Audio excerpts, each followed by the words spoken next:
Welcome to the Horror Movie Showdown, episode 93. I'm sure that a few of you guessed from the ending of last episode that in today's episode we will be heading to outer space. Hey, wait! What just happened? Did the lights just go off? No, it's because today's movie is Pitch Black. In Pitch Black, we follow a group of diverse and edgy characters who each have their reason for being transported across space in the Ghost Lane. Unluckily for them, their cryosleep is disturbed by a meteor storm, which kills most of the passengers, but 11 of them survive crashing on a nearby deserted planet. It has to be deserted, right? Wrong. Anyways, it is evident right from the start of the movie that we're in for a bit of hyper-masculinity. Just listen to the voice of this guy. They say most of your brain shuts down in cryosleep. All but the primitive side. It is of course Vin Diesel. Pitch Black was Vin Diesel's breakthrough movie, though it kind of flew under the radar when it first came out. I only ran into it by coincidence back then, as I was on a hunt for movies similar to Aliens. But today Pitch Black is considered a cult classic. Back to the plot. On the desert-like planet, the survivors now have to deal with the hostile environment to survive. They have to find food, water and shelter, all while evading the dangerous convict Riddick, who is lurking in the shadows. In the start of the movie, Riddick is built up as this really scary guy, and you don't really know if you should like him or not. But with Riddick on the loose, the group sets out to find safety before sunset, and they all bring weapons to take him down. During the exploration, they run into a graveyard with skeletons of huge animals, who most likely died due to drought. What else could have taken them down? Well, we soon get a little taste of what that could have been. Or was it just Riddick who killed the survivor?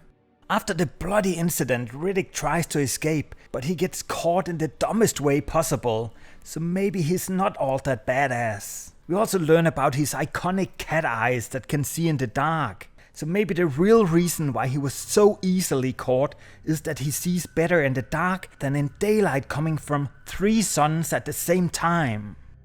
After things have settled a bit down, the group decides to go investigate the death cage further. Because why wouldn't you go investigating a dark cave on a foreign planet all by yourself? Holy moly! What was that? Now that's how to introduce a monster. She really needs to get the hell out of there right now!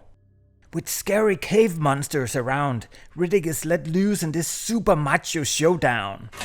I want you to remember this moment.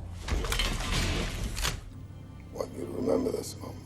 Oh, so macho! Next, the group finds a base on the planet with an almost working spaceship, and they find water. They are saved!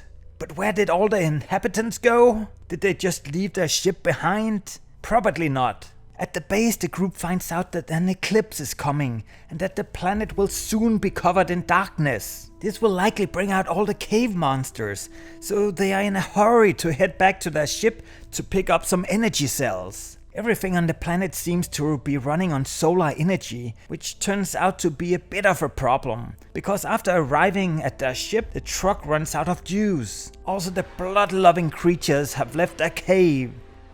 Now stuck in their crashed ship surrounded by monsters, they're pretty fucked, even though Riddick enjoys the darkness. The group finds out that the creatures are as allergic to light as a goth with xeroderma pigmentosum, so they cover themselves in flashlights, neon tubes and fire and start heading back. It is incredibly tense to see the group moving through the landscape surrounded by these things. Things go pretty well until this idiot freaks out. The last third of the movie is pretty awesome, especially when it starts raining. Gotta love that rain. Of course, the group makes their way back to the spaceship with a few conflicts and a few deaths, but I won't spoil it for those of you who haven't watched the movie. Instead, let's go to the scoreboard to see if this cult classic has to worry about the epimonster taking away its cult status. Like I said, it ain't me you gotta worry about.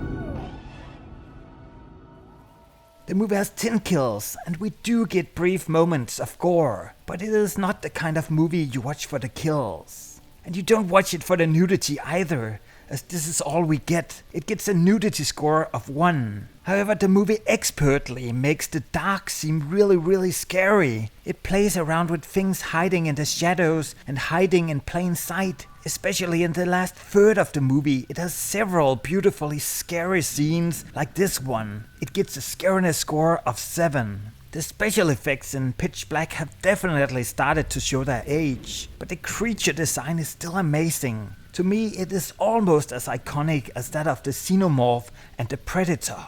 The movie is almost 2 hours long and would probably have been better with some tighter editing, but they did everything they could to keep you interested, with awesome and varied sets, fun and interesting characters, and the movie constantly has you questioning who you're rooting for. The movie also has an awesome and skillful female lead who struggles with the darkness inside her.